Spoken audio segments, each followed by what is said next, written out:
Hi guys! In today's video, we're going to talk about using a waste fabric. So ayan na nga, may gunting, may lighter, tsaka mga waste fabric na from the gowns that I made previously.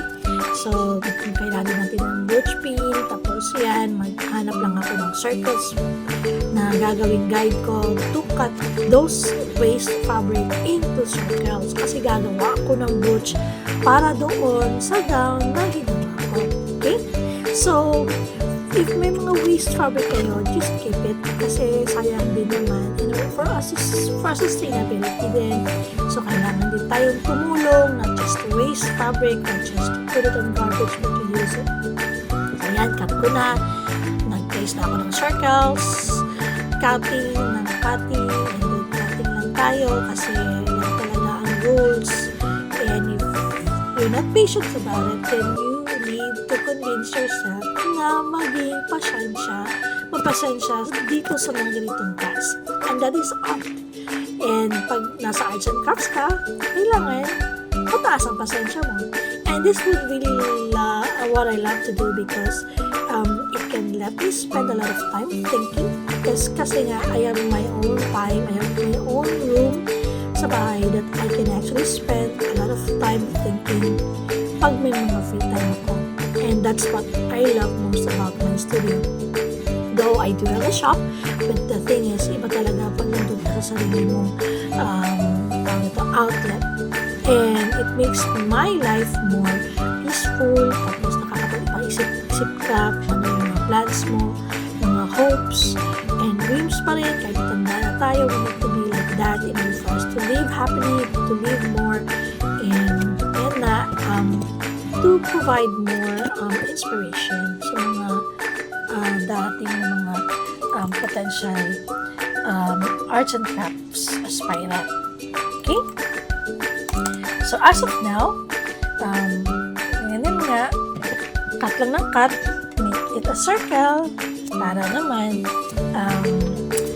gawin natin with the lighter, lalagyan natin to have all the edges will be locked. Yan yung purpose. At saka, if gusto mo talaga na medyo may design yung mga edges before you're going to complete that one as a whole package. So, kailangan mo yan maglagay ng mga ganyan para pang parte-arte to make all the lines curve. So, depende na sa'yo yun kung paano mo yung gagawin. And the more you initiate, the more you practice, the more you're gonna learn and realize how this thing works. Kaya, ayan na. So, medyo mainit yan. So, as per advice, I do prefer candles, big candles, safety, para for this one. But right now, since this is just a very simple project that I am, a quick project that I have. So, yun nga, lighter, pero napasok pa rin ako dyan. So, I don't really fully advise lighters if medyo madami-dami yung to-close mo ng edges. So, I do prefer to have like more tawag ito, more like a candle that you're going to use. Like yung mga malaking candle. So, ganun yung ginagawa ko. So, yan, yung mga cardstocks din, I possibly convince everyone not to waste that. So, yan, kinikip ko yan, ginagawa kong fabric, tapos yung mga felt fabric din na totally not in use, yan, kinikip ko rin yan kasi marami pa rin tayong magagawa for that, and I believe that. So, before you put in that one, I decided to put it on the garbage. Yan. So, cover ko lang ng felt fabric. Actually, the black felt fabric is just mga waste na yan siya na na-keep ko lang, sinaset aside ko para kasi alam ko may use pa siya. And that's how my life is. Parang kahit tissue na sinisave ko kasi I know something na may magagawa pa tayo dito, something like that. So, ganun ako in terms with the arts and crafts stuff. Okay?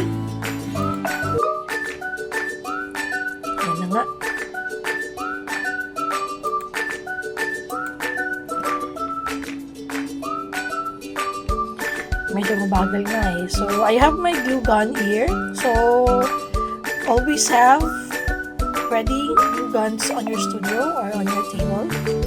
Kasi, mas useful yan siya in different ways. Kahit magdidikit ka ng flat beads, something like that for the costumes. Useful din yan. Gamit na gamit.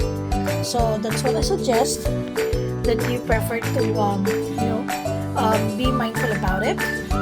And, yun nga, just make sure that you put it on the right place because, for the safety of the kids to which, kasi minsan din, nag-explore ang mga kids natin, and there will be times na medyo mabusisi din sila kung they followed what we do. Minsan nga, hinawakan ng ano ko, yung youngest ko, yung hot glue, nangyari na paso. So, this is something that we need to, also to be aware of. So, safety first muna tayo. And that's the reason why hindi ako masyado nag-video before, because I have a very small space before. So, medyo minimal lang yung ginagawa ko at home. Kasi ayaw na nga ng husband ko, like the beads. Kasi may toddler nga ako. Minsan kasi nilalagay nila sa mga ears nila, nilalagay sa mga ilong nila, the beads. So, tendency, there would be accidents. It's a prone for the kids. So, ngayon, yan na nga, nag-assemble na ako. So, ayan, medyo hindi pa tayo biyasa in terms with capturing the video. And I do have a little time to do it. Though I really love making a lot of videos. Hopefully soon, I really wanted to figure out how I can do the setup. But sa sobrang dami. And it's good that I can do voiceover kasi I can share a lot of stuff to you. Ayan na nga, nahulog na yung headset ko. So, I can do a lot of stuff like here. Not only for this, but a lot of things, and I want to make it more detailed. So, yan. Malapit na matapos yung ginagawa ko. So, it's a little brooch for a casual dress that I made.